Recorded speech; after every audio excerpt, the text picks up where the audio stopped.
Good afternoon. My name is Jen Bonet. I'm the Executive Director of the Creative Coast. Thanks for joining us today for our lunchtime topic. We have a really fun story here. Melissa Gratias is with us. She's from the Savannah area and actually a consultant, productivity consulting, I believe. But when all of this craziness happened, she, within a week, wrote a book, got it illustrated, got it published, and has gotten national recognition for it. And I'm just like amazed, as most of us were still living in this space of fear, like, what does this mean? You did this amazing thing. And so I've asked her to join us today and share her story. And so without further ado, I am going to turn it over to her.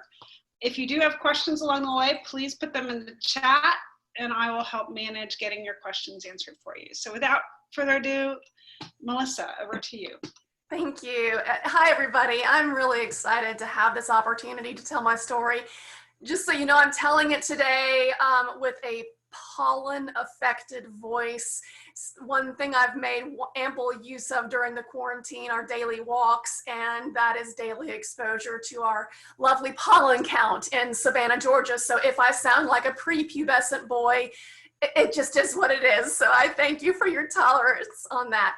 My name is Dr. Melissa Gratias, and yes, by day, I am a productivity consultant. Since 2007, I have owned my own consultancy where I do three main things. Number one, I coach clients one-on-one using Zoom. So all of this move to web-based meetings is like me going home. It's just, I love it.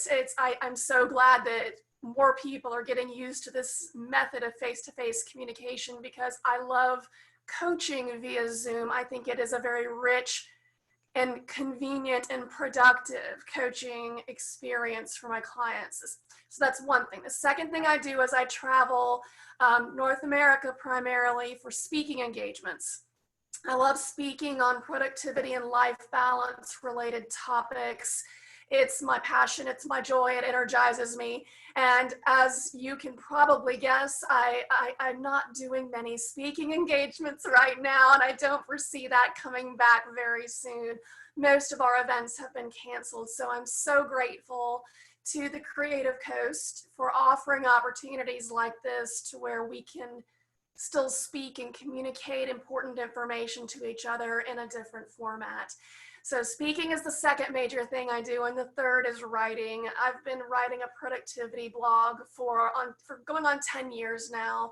I post an article every other week that just specifies a way to be more effective, organized, balanced, and productive at work. But please understand that I'm not you must work X number of hours a day and you must have no unproductive minutes. I take a very kind and balanced approach to productivity because I think that being more productive at work allows us to have a better life. And it usually starts with kindness toward ourselves and being more understanding with what our capabilities are, but also developing skills, because that's what productivity is. It's not a personality trait, it's a skill set. So developing those skills to be more effective, both in work and life, so that you can achieve your goals with less effort. That's the goal. And then the writing piece of what I do. So I've written blogs, I have self-published 6 ebooks on productivity. I have traditionally published 1 children's storybook on life balance. And it happened during one of my seminars. A participant in the seminar happened to be the president of a publishing company and said, hey, everything you have to say to adults needs to be said to children. You ought to try your hand at writing for children.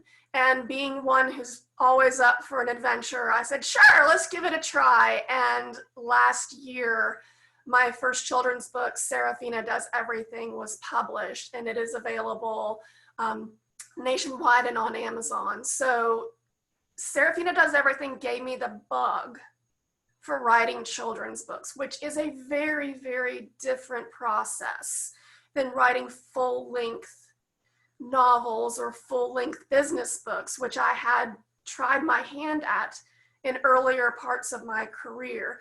And I found that I really loved the cadence and the audience and the opportunity that came with children's book writing. So that's how I got here. My PhD is in industrial organizational psychology. So I believe that, you know, humans are wonderful, interesting creatures, and one size fits one, and I want to help people. So when this all started, I want to tell you the story. It starts with a family joke. Okay, my husband is, and I've been married for 24 years. My husband is a physician. He is not a practicing physician on the front lines right now, but he is a corporate physician. And weeks before everything was coming, the coronavirus was coming into the United States, he was talking about it at our dinner table. We have dinner together every night, and he was saying there's this virus coming, it's hitting China. He goes, it is going to hit the United States. And since he's the chief medical officer for his company, he's like, he said, we're making plans, we're going to talk about telework. And it was just interesting. And I guess medical families have a darker sense of humor about some things than other people. And we started calling my husband Captain Corona. All right, Captain Corona, what's the skinny today? All right, Captain Corona, you got your vest on. I mean, really, it started there, and then things started getting scary. It started getting really serious, because March 13th is really the last time I've been out and about in our community. It was my son's last day of school before spring break, and it was scary. And this is about the time that everybody was buying all the hand sanitizer and toilet paper off of the shelves of every store. And when I dropped my son off at a band competition he was doing that morning, I went to Walmart and was looking for the things that we were supposed to buy. It's, you know, the hand sanitizer, toilet paper, and antiviral wipes. And I'm in Walmart, and people are kind of crazy, and the shelves are empty, and people are storming around very stressed. And yet there was this one store clerk very calmly wiping the shelves, restocking, smiling. And I got to her aisle, which was the hand sanitizer aisle, and I seriously grabbed the last bottle. I snagged the last bottle of hand sanitizer in the store. And she looked at me and she goes, oh, congratulations. You're so lucky. I mean, she just was so friendly. And I said, oh my goodness, isn't this insane? And we had a little conversation as she continued her work. And as I left that aisle, this wonderful woman looked at me and said, be well. Be well. And, you know, isn't that what we all want? So we had Captain Corona at home. We had this amazing woman at Walmart. And pretty much, folks, for the remainder of this presentation, you're going to be seeing mostly my screen. I have tons of stuff to show you. And the first thing I want to show you, so please be gentle with me as I open and close things for you to see. And here's the first. When I was a boy and I would see scary things in the news, my mother would say to me, look for the helpers. You will always find people who are helping. I had found one of those helpers that morning. It was this amazing woman at Walmart.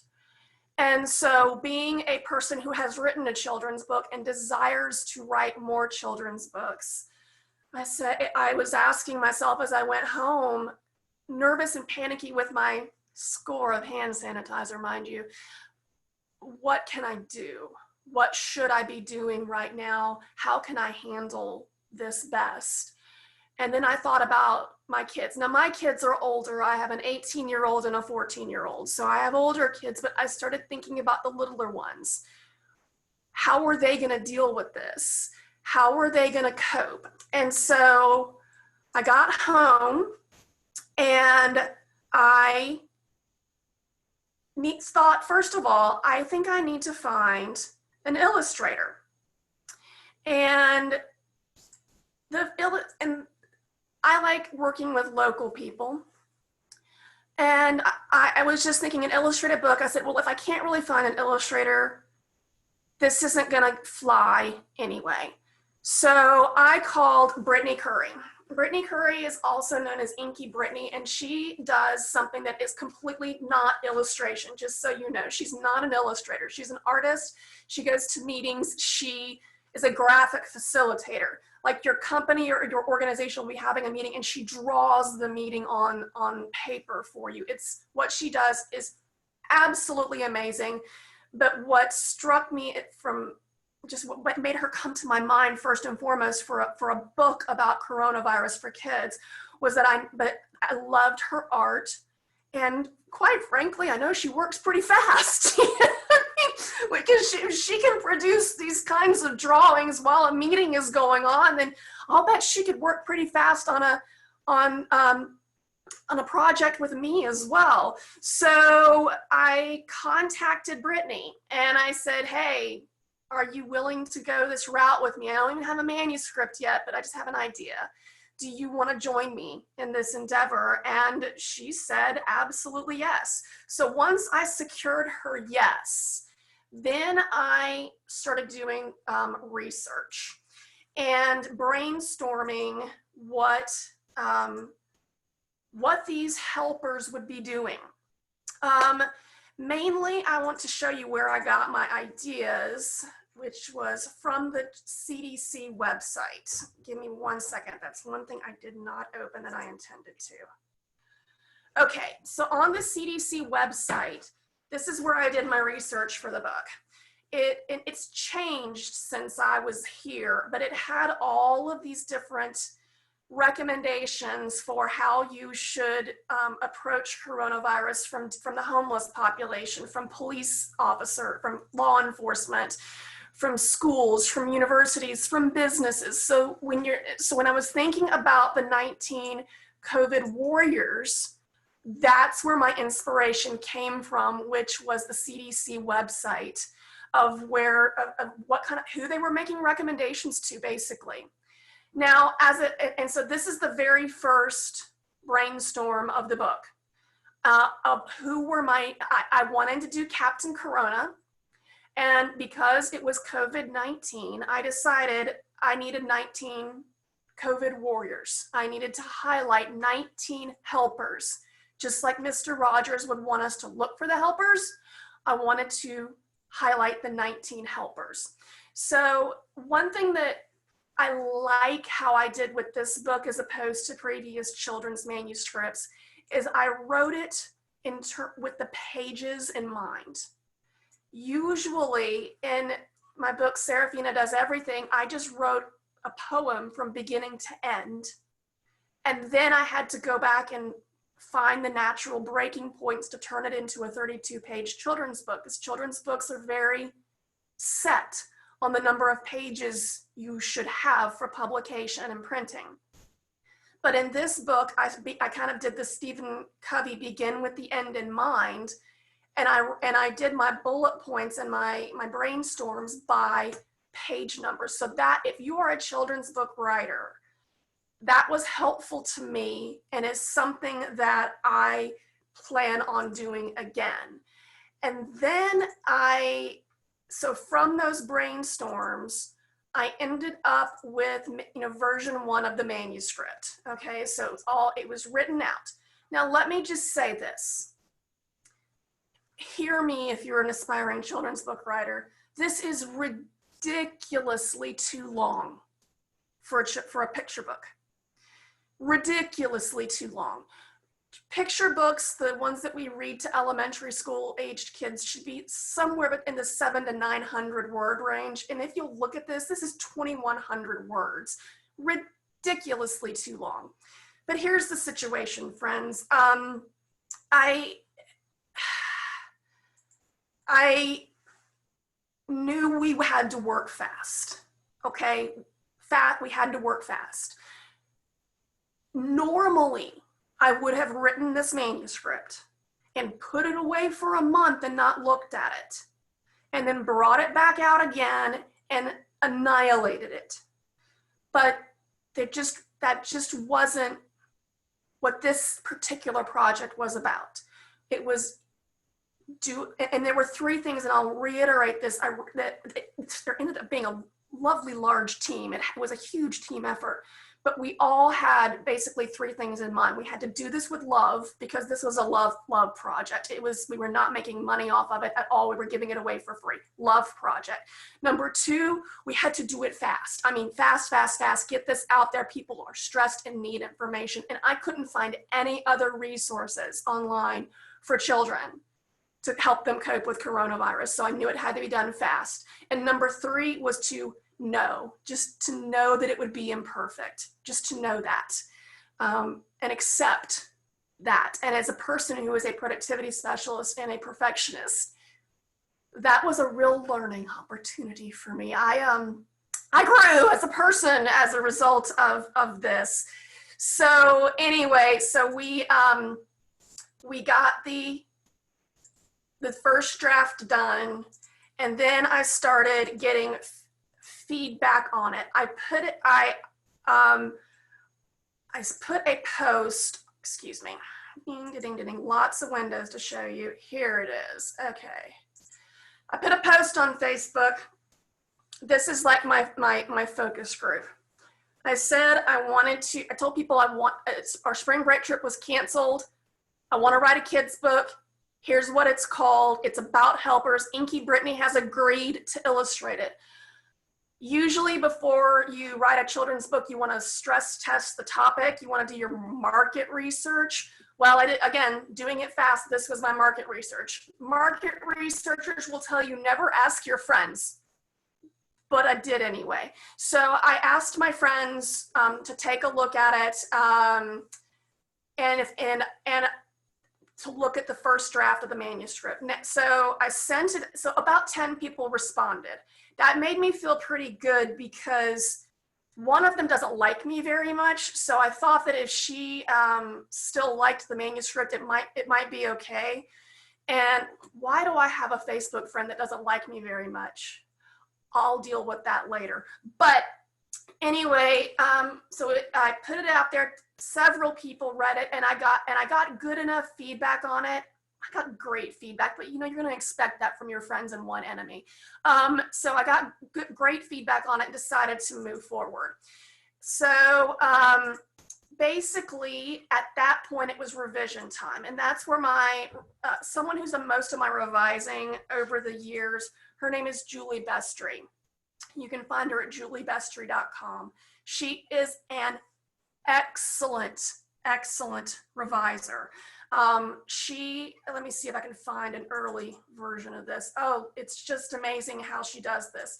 She comes in here, she gives you explanations for everything. It's not just grammar, it's and she tells you, I learn every time I get her to revise something. So this was essential to get these revisions done. So we ended up on version 7 being the final version of the manuscript. Now at that point, I did know that I wanted there to be a philanthropic aspect to what we did. I wasn't going to charge people for the book, but I wanted to inspire them to pay it forward by giving a donation. So I contacted the Center for Disaster Philanthropy and said, hey, do you want to partner? They sent me a very nice email back saying, well, thank you, but no. So that's fine. They had bigger fish to fry at that point. I still included them in all of my publicity about the book so that people could make donations to this fund if they so chose. And through the work I was wanting to do philanthropically with this, this is my blog. I announced to my productivity people that I said, here's what I'm doing it was an article that I did on social distancing. And I said, here's what I'm doing to stay sane. I'm going to write a book. It's going to base it on this superhero. Again, this is also part of the stress testing and focus grouping, but I put something right here that says, I need social media sharers, book reviewers, artsy people to help me with book design, etc. And what was really cool was a woman in Florida whom I'd never met before responded. She does writing and grant writing for philanthropic organizations, and she said, I want to be a part of this. What Andrea Black ended up doing, she wrote all these articles on she would take, for example, the teachers. Thank you to our teachers, you are COVID warriors. And she would give all these resources for teachers. She took care on the front lines and did tremendous research about how we can help people on the front lines. She put hours and hours and hours and hours into all these articles, and they were all based on that. So that was wonderful as well. So people are responding. We're getting somewhere. The manuscript is being edited, and we get our first round of drafts from Brittany. And you know, she'd kill me if she knew I was showing these. She just these are sketches, and then she took pictures of them with her phone. But you got to do this first to make sure that everything's, you know, looking good before you do anything final. So these were her round one images, and I said, absolutely, this is excellent. And now I start thinking, okay, folks, it's Amazon time. Woohoo! We're going to put this on Amazon, make it a Kindle book, and donate all the profits to the Center for Disaster Philanthropy. Amazon rejected the book. They said it did not meet their community guideline standards. I replied back and said, you're insane. I've hit some algorithm, some bot. This is a mistake. Please reconsider. I'm helping. This is what we're doing. Da, da, da, da. Then they replied and said, okay, we'll let it out. And I was like, yay. And then they replied a third time and said, no, we've reconsidered our reconsideration, and no, we're absolutely not doing it. That was incredibly disappointing. And it took an evening to really think about what to do next on this, because without the legitimacy of Amazon, it's a PDF slapped on my website. I mean, frankly, that's what it is, without the legitimacy given by it being on Kindle on Amazon. So I was very disappointed. And also, I mean, and just to rub salt in the wound, Amazon has prohibited me from putting any book on pre-order for a year. So not only did they not publish my book, but they've slapped me on the wrist, and I still don't know why. I'm going to let us get past this time, and then I'm going to start sending them notes again. So wish me luck with becoming a real person with Amazon again. But anyway, that's that. That was a real disappointment. So if you are counting on your book being published on Amazon, if it's called Captain Corona and the 19 COVID Warriors, it will get rejected. Just know that. So the thing is, you know, I do have an Amazon author page. I will be adding more stuff to this, and it just won't be Captain Corona. But we let it go. Goodbye, Amazon. What are we going to do now? So basically, we ended up saying, all right, we're going to have to do this in Microsoft Publisher, and we're going to have to make a pretty PDF of it. So why did we choose Microsoft Publisher rather than Microsoft Word? Is because you can do this. This moving, see how I'm moving around this image? In Microsoft Word, you can't do, Microsoft Word is very limited. And people say lay your book out in Microsoft Word, but don't. Start laying it out in Microsoft Publisher is my recommendation. And my graphic designer, Jen D'Angelo, who's on the call today, did a preliminary outline of how I was going to do this and made this so very much easier on me. Then Marjorie Young stepped into the picture. Like I said, I've been outside walking during this coronavirus time, and I just call people. I've just been calling people, and Marjorie was on my heart that day, and I hadn't heard from her a while, and I just called her, and she said, what are you doing to keep busy? And so I told her, I said, I've got this book, and Brittany's illustrating it, and Julie Vestry's revising it, and Jen D'Angelo's laying it out. And she said, I want to help. I want to help you too. And I was like, oh, this just couldn't have gotten better. Totally. I mean, she said, we need to write you a press release. We need to write you a press release. Send me some bullet points. So Marjorie from Carriage Trade Public Relations, I highly recommend her. She and her team wrote this absolutely beautiful press release. And let me see if I can pull up my press release. There it is. Beautiful press release, all in the right format, nicely written, and just a miracle to get this done by Marjorie's team. And I didn't share my screen. Hold on. Share my screen, show you the press release. Okay. I closed the press release. So anyway, Marjorie and her team did this beautiful press release, and I'm finalizing the book in Publisher. Then my daughter, who is home from college, is bored. So I say, okay, bored college student, make me some memes. She took my daughter using Canva. Canva.com is the tool. You can make designs for a Twitter post, a Facebook post. I mean, you can pick your distribution method, and then it gives you, there's a free version and a paid version. Of course, you get a lot more artwork with the paid version, but my daughter made these absolutely beautiful memes as ways to say thank you. And it was one for every COVID warrior that was in the book.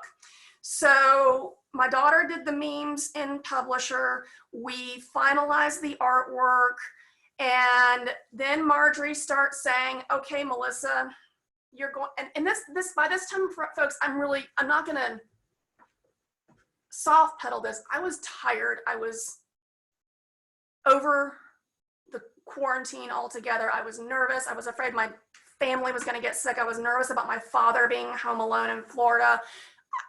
I'm not going to tell you that I was yippee, yoo-hoo, I'm writing a book. It was hard, and it was discouraging, and I had days where all I wanted to do was watch Netflix. So luckily, Marjorie said, you can't watch Netflix, Melissa, you need to do a video. So Marjorie is the video maven, and we did an interview where she just asked me about the book, and it was great, and it got me in that mode of thinking. So all this is before the book is released, okay? The book has not been released. We're still in that 10 days, and Marjorie's already interviewing me about the book so that we can have publicity before the book comes out. And if you're going to write a book, that's so critical. Publicity starts before you release the book. Publicity starts before you release the book. So Marjorie's helping me do that. We're writing the press release. We're doing the video. And then because Amazon did their thing, I had to consider how I was going to distribute this. So I already have an account and have for years with MailChimp, which is my newsletter distribution service. And MailChimp allows you to create landing pages, and then they automate the sending of any attachments after people sign up for on the landing page.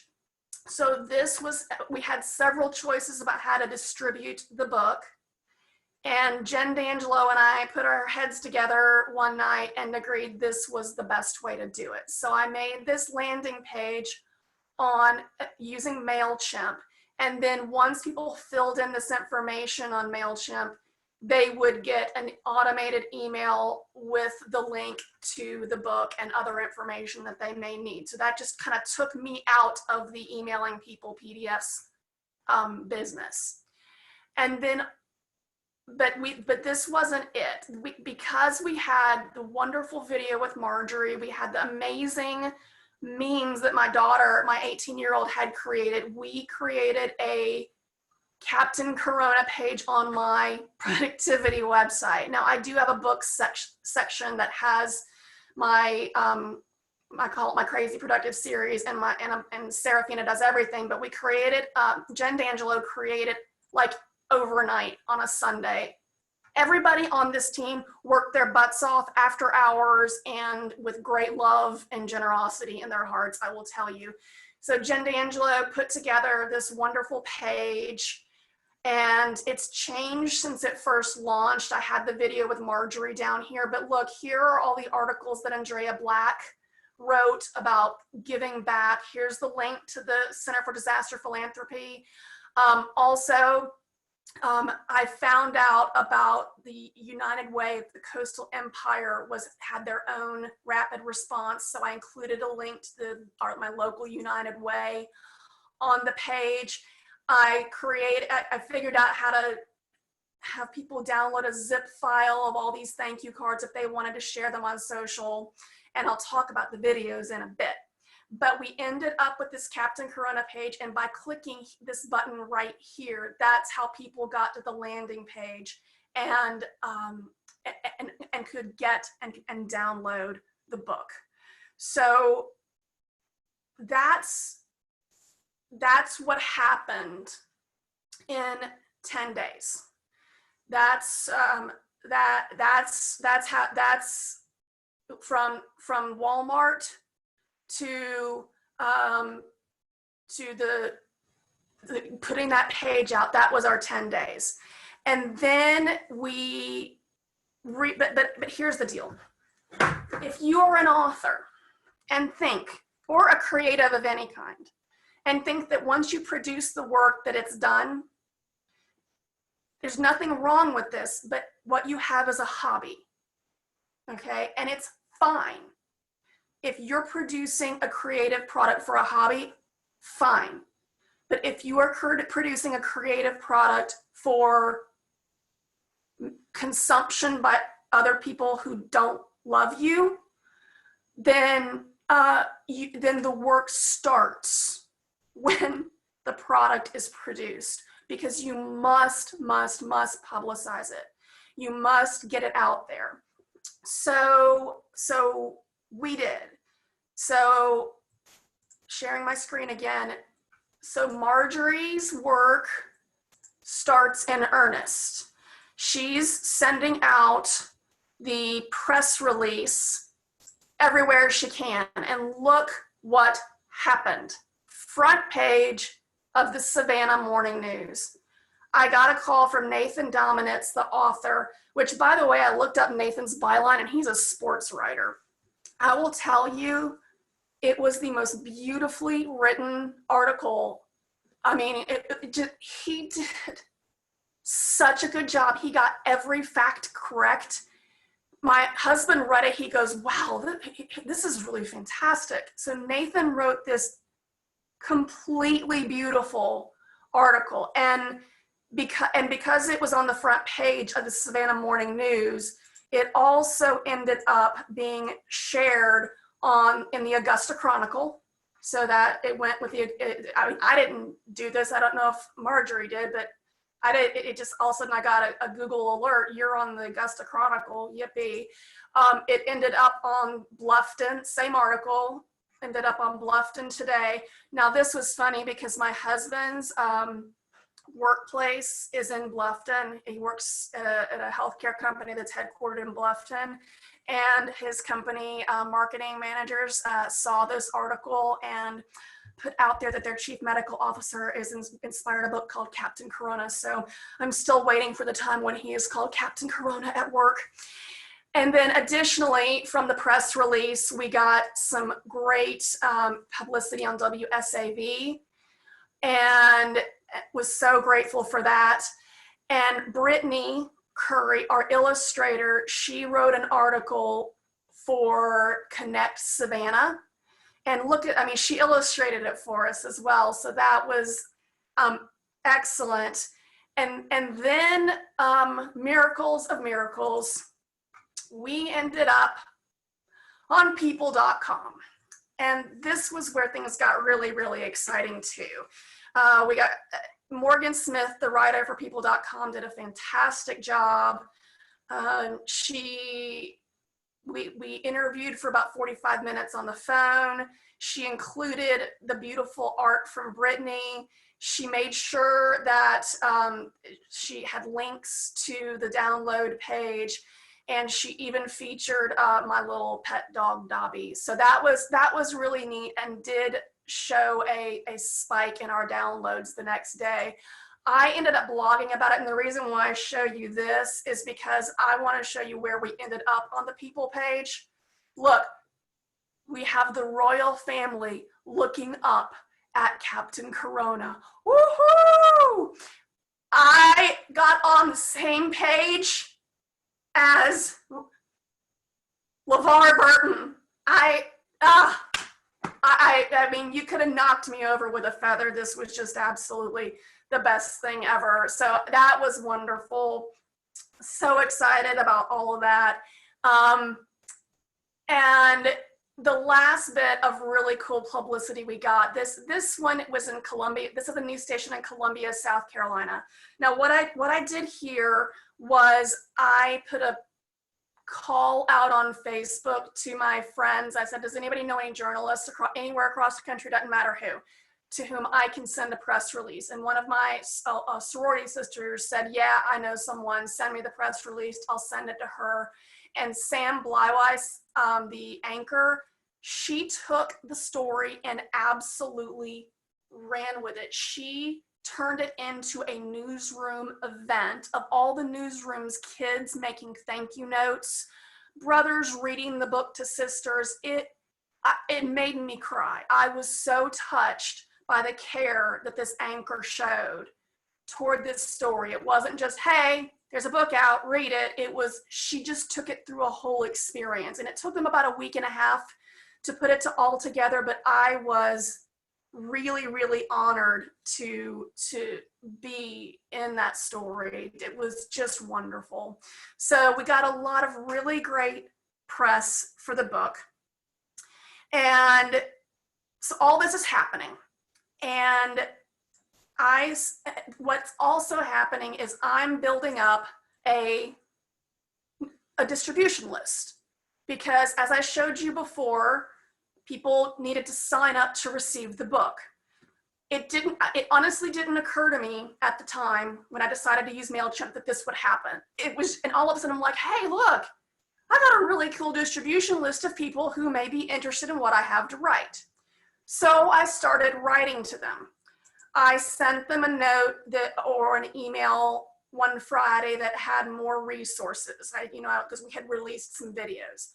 I sent them an email one Friday that said, hey, I've scoured the web. St. Jude's has something, Nosy Crow has something, NPR has something. Here are some more coronavirus resources for kids. So I sent that to them.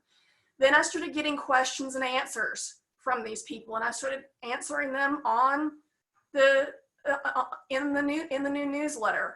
And last Friday, when I found out that my alma mater, Wake Forest University, had included me in their university archive of COVID-19 experiences, they'd included Captain Corona in that I thought we should all be creating an archive right now. And I offered my new readers some suggestions on how they could encourage their child to have their own archive. So that's what I've been writing to these people, just giving, because part of how I'm coping with what's going on is just by giving people things that might help them. And one of the things that Marjorie encouraged as a word, hounded me relentlessly about is another way to put it. She said, you need to do an author reading. So using Zoom, I just made a little Zoom thing and read the books. Yay, yay, yay, yay. That was that. I was really embarrassed, but it's gotten some goodly numbers of hits, but the author reading was out there. So we're gaining some momentum on this. And one day I see a post on Facebook from a young man. I didn't know where he lived, but it was a friend of a friend who said, I am a voice actor.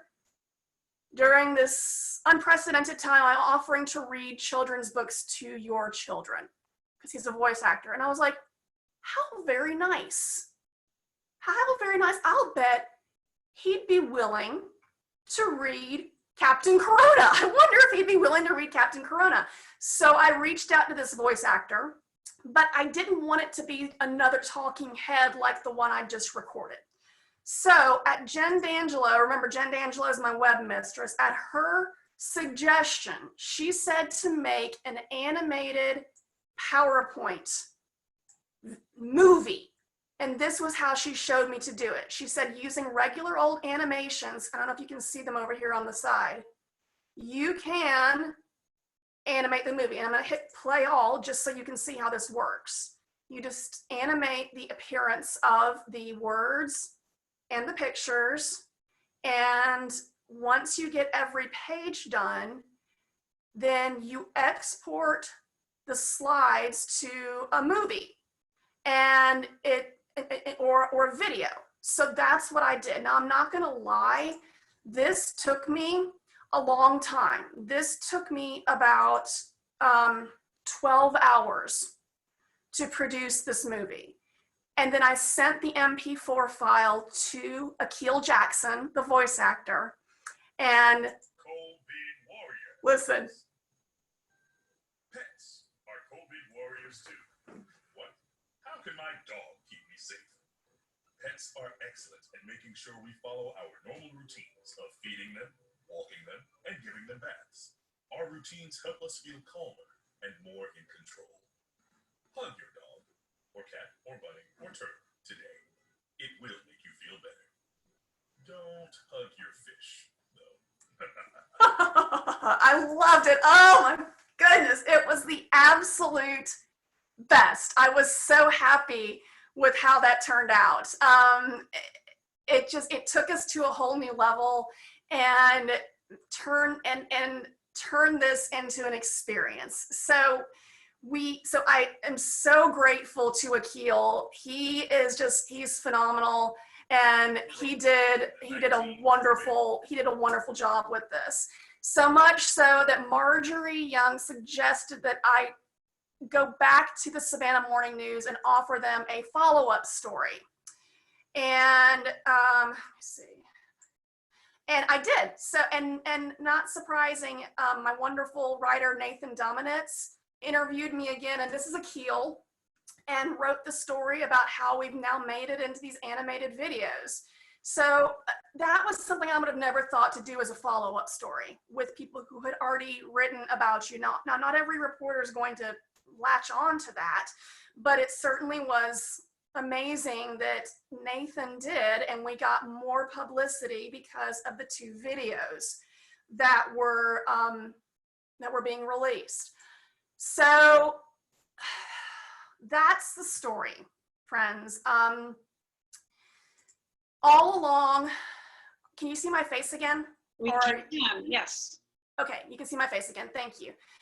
All along, I was sharing updates with my followers through my regular productivity business. I have Facebook, I have a profile and a business page. I have LinkedIn, I have Instagram, I've got Twitter, and across all those platforms, I have over 10,000 followers across all of them. So I had some people who were there to listen, which is nice. I advise people who want to do something someday creative, to build your platform before you actually think you need it, to build your platform 2 years before you think you're going to need it. But it's never too late to start. So build your platform, which brings us to today. And I know that you're going to want to hear numbers. Now, in terms of absolute virality, I would say no. We did not, even with a people.com article, we did not, under my standards, and I think the world standards of virality, go viral with this. I've heard pros and cons of going viral anyway, and that you are more of a flash in the pan than anything money making. But I will tell you, I did look at my Google Analytics yesterday in order to prepare for today. And the Captain Corona webpage that Jen made for me has had about 5,000 visits. So a lot more than normally gets to my website normally gets between 20 and 80 people visiting it a day. But it's gotten it's tripled my website traffic.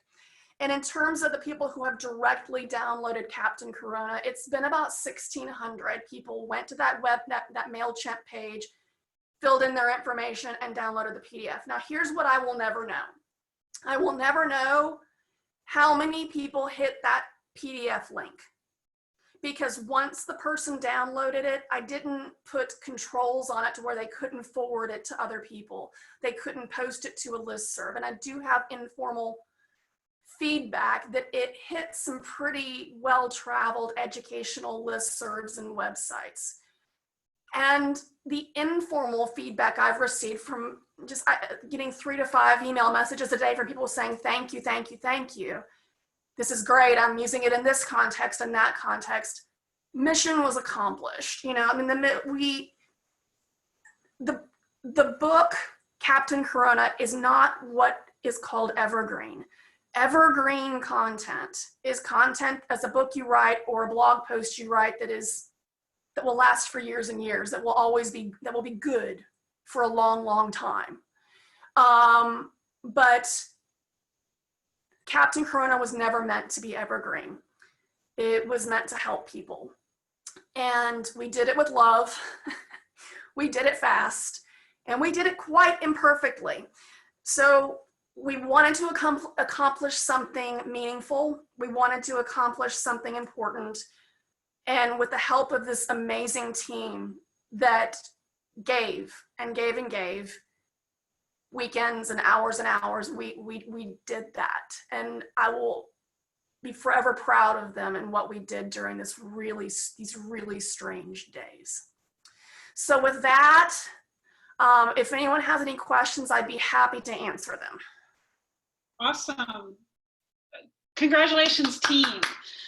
Miriam has a question. So Miriam, why don't you go ahead and unmute yourself and ask your question? Okay, I actually had time for 2 questions, and maybe you answered the first one. Did you yourself have a PR plan? Did Marjorie, that is beyond what would be her typical professional PR plan? And in other words, like, how much of it was surprising? How much was planned and how much was like, wow, People magazine? Okay, PR plan. There was none. I mean, did I sit down? And that's one thing that I could have done better. Did I sit down and say, I'm going to do this, this, and this? Beyond saying, oh, Marjorie, thank you for the press release. I flew by the seat of my pants, Miriam. I did. I took the press release. I will say I did PR beyond what I've talked about today. I sent information to around 10 different educational magazines and just said, here's information for you. A couple of them picked up on it. I sent information on Captain Corona to a dozen or more professional associations for teachers, school counselors, school psychologists, school nurses, etc. And I sent them all information and got lots of shares within they shared it within their own membership, so I don't know how far that went. But what could have done better, it could have done better with an actual plan. but for me, I know Marjorie probably handled things very professionally from her end, but everything I did on my end was total, I was just keeping a running list of things that I could do to publicize the book. And every morning I'd wake up and I'd look at my list, which is about bullet points that long. And I'd say, because it was quarantine and I was tired. I went where the spirit moved me, and I picked a bullet point that spoke to me that morning and did that thing to promote Captain Corona. So it was just operating on what I could possibly handle that day, and unplanned. So yeah, unplanned really. So it was organic on your end in terms of what you decided to move with. But I think Marjorie, I don't think Marjorie's on the call, but she would probably agree, because she and I, well, it's a professional communicator. A lot of that turns out to be organic, and not just when we're in a pandemic. You almost never know who's going to pick up. Thank goodness for Google. Thank goodness for, the digital platform we have out there. And I'll squeeze in a second question. I said, darn Amazon. Anyway, to embarrass them to publish the book. Although, I mean, you said it's not evergreen, but I think this coronavirus is going to be with us, for many months ahead. So, I mean, do you have did anybody pop out of your organic communications who said, hey, why isn't this on Amazon? And then you responded, here's what actually happened. And they said, oh, I know how to bust into Amazon. Well, that's interesting, Miriam. I haven't even thought about it. No one ever asked why it wasn't on Amazon. And frankly, it's one of those things, a blessing in disguise. My intent on putting it on Amazon was to charge 99 cents for it and pass any profits on to the Center for Disaster Philanthropy. But that would have turned into an accounting nightmare. And looking back, I'm really glad that didn't happen. So did we have the reach that we could have? Maybe not. But again, for tax purposes, that would have been a nightmare that I would have had to have handled. So I'm glad I need to get back on their good child list somehow, but I'm not sad that they didn't publish the book. Okay, fair enough. Awesome. Any other questions out there? Hello, I have one. Hi, my name is Destiny. I'm with Safe City Savannah. I just wanted to ask, do you have any plans on how you're going to keep promoting Captain Corona, since now that you jumped the bandwagon, you took on the lead, but how do you plan on promoting it since then? How do you think, that's a good question that I haven't come up with a good plan for. What are your suggestions, Destiny? I was just thinking really social media, and I'm just trying to see your idea, because us as well, we are with the initiative, the Safe City Savannah initiative we have going on. We got a lot of press from it as well, and it's like, okay, now what? Once you do your okay, all right. So where do I go from here? I have really toned down the I call the book promotion itself, okay, of Captain Corona. At this point, people have read it to their kids. They've dealt with it with their kid, the situation. They've helped their kids through the stress, or they haven't. Nathan Dominitz, my Savannah Morning News guy, he keeps saying, I need to write a follow-up book. And one of the teachers out somewhere emailed me and said, we're going to have to wear masks all fall. Can you write a book about that? And I'll tell you, I'm not inclined at this point to write a follow-up book, because it was a lot of work and it felt good at the time, but I've also got to run a business. This is not a hobby for me. And I'm glad I did it. So what I am going to do going forward is continue with my distribution list. I ended up with this surprise distribution list of people who are interested in what I have to say to children. And I'm going to nurture and cultivate that list. That's my going forward plan at this point, and to find another way to entice people to sign up for that list. Because when it comes down to it, I didn't know this going into it, but when it comes down to it, Captain Corona was pretty much like a sign up for my distribution list and get this free white paper incentive. I mean, I was like, oh wow, look at that. But and it worked really well. What's interesting, Destiny, is even though I've really toned down the publicity on social media included, I'm still getting 30 to 50 people signing up to receive it every day. That's amazing. I mean, so it's somewhere. Like Hiram said, it's organic and happening somewhere. I don't quite know where. I'm not going to continue to push the book because it's almost done. I mean, its run is almost done. So what I need to do is move on and cultivate this group of people and and entice them, give them good content so that they want to follow me and read the next thing that I write, or some of the past things that I've written, like Serafina does everything. Cool. Well, thank you. That's the only one I really had. Thank you. Awesome. Any other questions? We are coming up on 1 o'clock here, so I do like to try and keep things tight so everyone can get back to their jobs, their day jobs, whatever that happens to be today. I do wonder a little bit, Melissa, how you think about transitioning this new segment of your list from Captain Coronavirus information to the broader child's needs or general children's reading, because they signed up for coronavirus. Exactly. And now you've got to figure out how to transition them over to your other books and to the broader themes. And I think that'll be interesting for us to follow up on some point in the future. Thank you. I will tell you that my passion is writing books that contribute to what's called social emotional learning, SEL for short, social emotional learning. I can't imagine writing a book outside of that genre. That's what compels me, and it will be loosely connected to the productivity / life balance work that I've always done.